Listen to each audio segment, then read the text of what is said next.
Hi there, I'm the Declutter Homemaker. I absolutely love small tricks that make cleaning feel lighter, and the best part, they actually work in my own home. I know every family and every home has its own rhythm with different cleaning habits and expectations.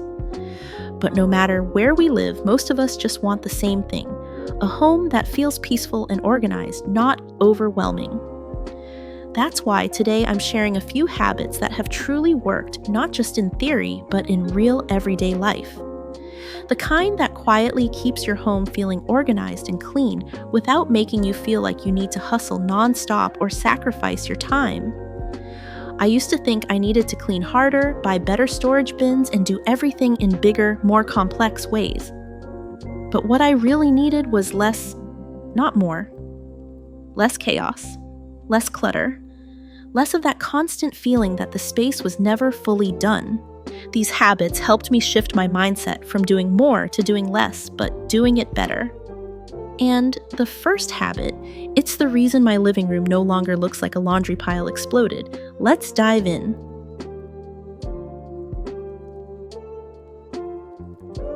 Let's start with the first thing that really helped me: changing my mindset.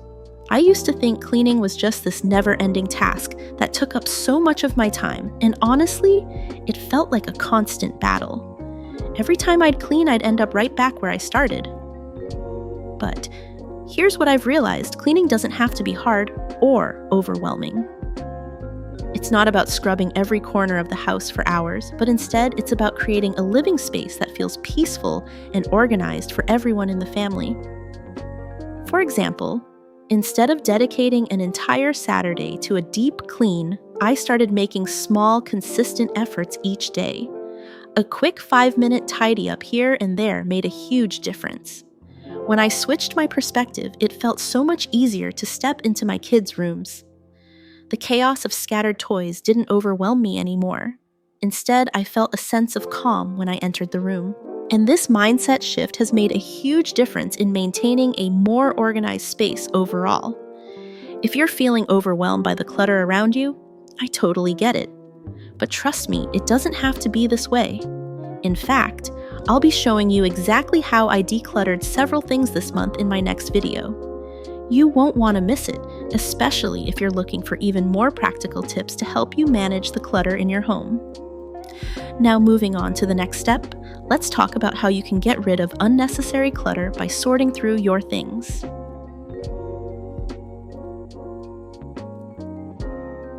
Move on to the second thing: sorting through your things.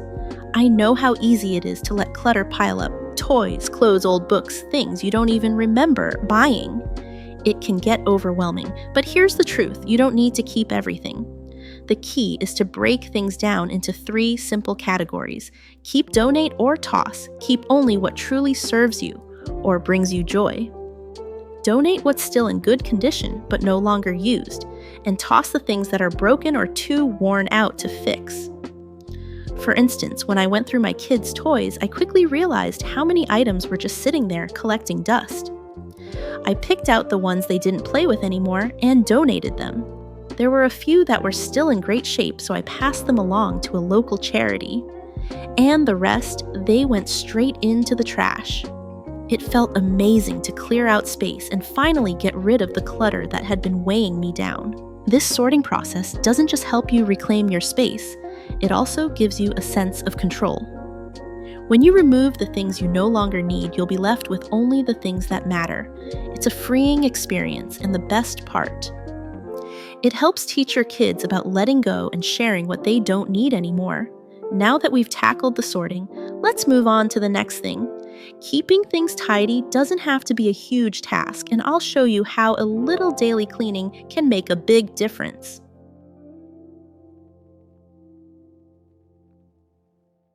Now we're at the third thing: cleaning up a little each day. I used to think cleaning had to be a big, exhausting task, but that mindset only left me feeling overwhelmed. The truth is, you don't have to do a massive clean every weekend to keep your home organized. A few minutes every day can make all the difference. Instead of waiting for things to pile up, try spending just 5 to 10 minutes each day tidying up after your kids. This could mean putting away toys, straightening up the cushions on the couch, or organizing a small corner of the room. It doesn't take much time, but it keeps things from getting out of hand. For example, I set a timer for 5 minutes after each play session with my kids. We work together to pick up their toys and put them in their designated bins. It's quick, simple, and it works. The room looks neat in no time, and my kids are learning the value of putting things back in their place. The beauty of this routine is that it stops the clutter from building up and overwhelming you. By doing a little each day, it becomes a manageable habit, and you'll avoid the stress of a big cleaning day that feels like it's never ending. Now that we've tackled daily cleaning, let's move on to organizing with smart storage solutions to make everything even easier.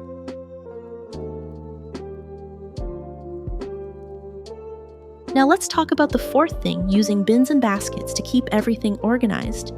If you're tired of things always looking messy and disorganized, this one is a game changer.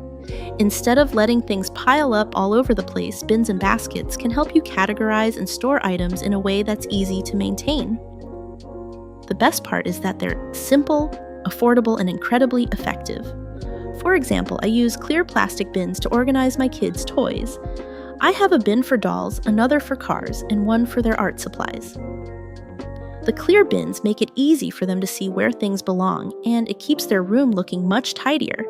Plus, it only takes a few minutes to pick up their toys and put them back in the right place. The key here is consistency. When everything has a designated spot, it's easier to keep the room clean and organized without feeling like you're always cleaning up a mess. It's a small change, but it makes a huge difference in maintaining a clutter-free space. Next, we're going to look at how you can solve the problem of large, bulky items that take up too much space.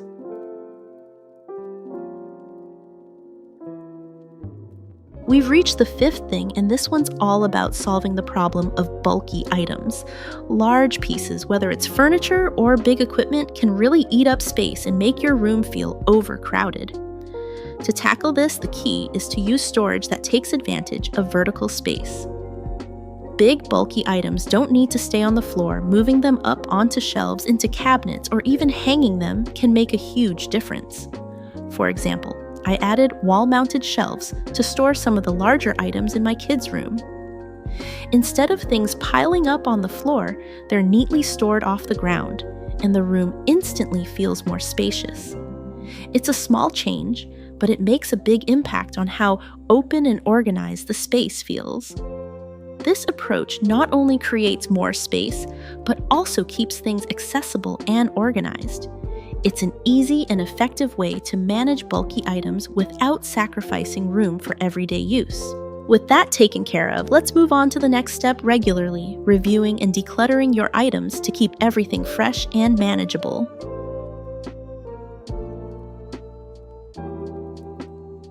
We're now at the sixth thing, evaluating your items on a monthly basis. Over time, things accumulate, and if we don't regularly assess what we have, it's easy for clutter to sneak up on us. The key is to stay proactive and make it a habit to go through your things and decide what stays, what goes, and what needs to be donated. Instead of waiting for clutter to become overwhelming, set aside just a few minutes each month to review your belongings.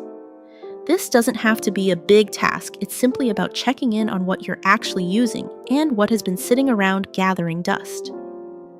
Items that are no longer needed can be donated or tossed, making room for the things that truly serve a purpose. For example, I go through my kids' clothes every month. Some things are outgrown, others are still in perfect condition but no longer worn, and some are simply not being used anymore. We set aside a time to go through these items together, decide what to donate, and pack up the rest for charity. It's a quick process, but one that makes a big difference. Not only do I create more space in their rooms, but I also teach them about sharing what they no longer need and the joy of giving.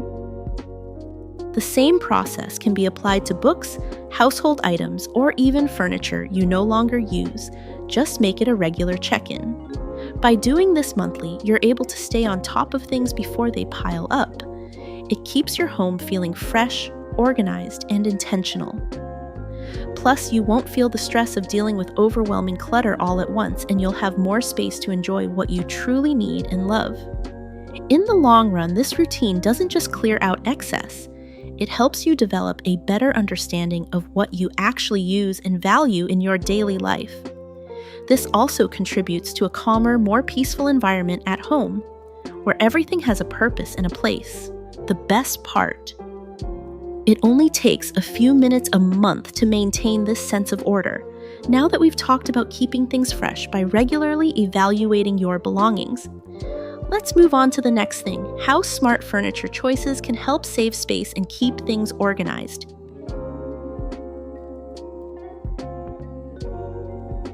At this point, we're diving into thing number 7, using smart furniture to save space. If you've ever found yourself struggling with where to store everything, you're not alone. It's easy for a room to feel cramped when there's just too much stuff and not enough space to put it all. But choosing the right furniture can completely change how your space functions and feels. The key here is to select furniture that has built-in storage options. Look for pieces that can double up as storage without taking up extra room. Things like beds with drawers underneath, multi-purpose ottomans, or wall-mounted shelves are excellent space-saving options that help keep your room organized without creating more clutter. For example, in my kids' room, we swapped out regular beds for ones that have storage drawers built into the base. Now, instead of extra bins taking up valuable space, their closed bedding and some of their favorite books are neatly stored under the bed, hidden from view, but easy to access. Not only did this free up more space on the floor, but it also made the room feel less chaotic. Another great piece of furniture is a wall-mounted shelf. This one change instantly opened up more floor space, making the room feel bigger and more airy. We can store everything from books to small decor without it cluttering the room. Plus, these shelves are within reach for my kids, so they can easily grab what they need. When you opt for multifunctional furniture, you're able to maximize your space and avoid adding extra storage units that take up more room. It's a simple but effective way to keep the space organized and looking neat. Now that we've explored space-saving furniture, let's move on to the next step: keeping everything fresh and clean after organizing your room.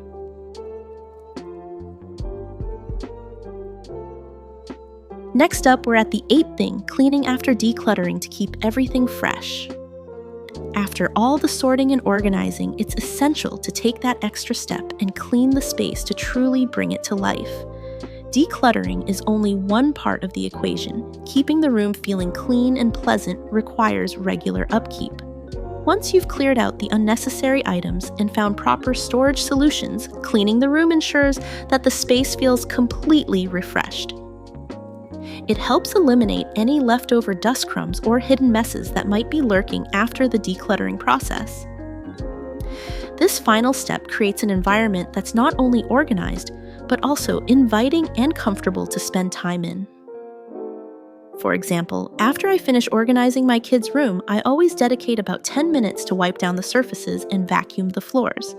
I use a simple homemade cleaner made of vinegar and water to scrub their shelves, toys, and any high-touch areas. It's a quick but impactful routine that instantly makes the room feel cleaner and more cared for. This small cleaning habit helps ensure that the room stays fresh and hygienic, preventing dirt or dust from building up over time. It also sets the tone for maintaining a tidy space so you're not facing big messes in the future. It's a small investment of time that goes a long way in keeping everything feeling light and airy. Now that the space is clean and organized, let's move on to the final tip: understanding the long-term benefits of decluttering for both your child and your entire family.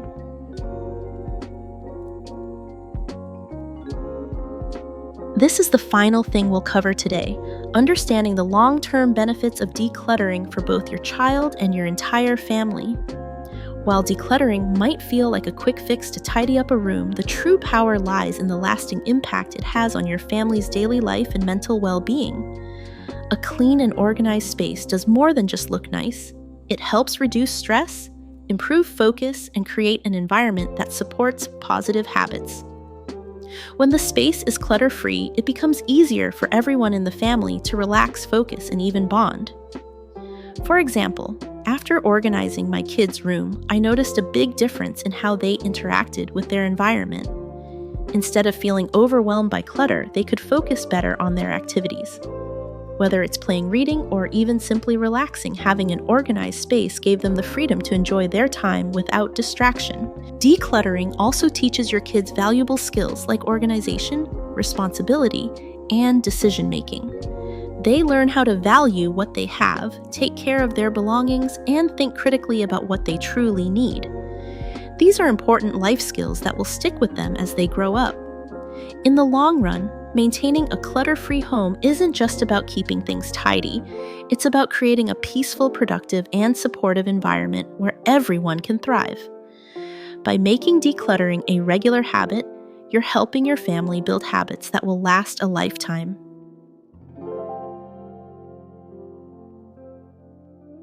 So that's a wrap on the 9 simple steps I've been using to keep my home clutter-free and light. You don't need to change everything at once. Just focusing on one small step can make a big difference. If even one of these tips makes your space feel a little more manageable, that's already a win. Don't stress yourself out about doing it all at once. Take it one thing at a time and it will gradually feel easier. If this video was helpful to you, feel free to hit the like button. Let me know what truly works for you and how I can help make your decluttering journey a bit easier. Now that we've talked about the basics, I'm also diving deeper into the things I've been decluttering this month.